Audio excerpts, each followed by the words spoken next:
Why does Joblib.Delayed not work as Decorator? The package Joblib has a function delayed which captures the arguments passed to the function. It can be used for example like this. The latter usage makes me think this could be used like any other decorator. This is supported by its documentation. Joblib.Delayed function check_equal equals true. Decorator used to capture the arguments of a function. However, this fails.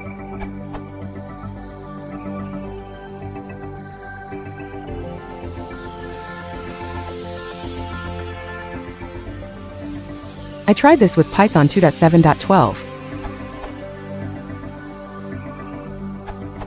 It looks like it's a namespace issue, which causes Joblib.Delayed to attempt to pickle the output function instead of the original function.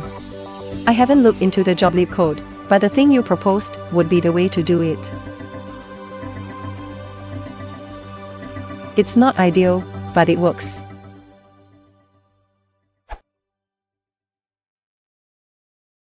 If you want to support the channel, please consider liking and subscribing.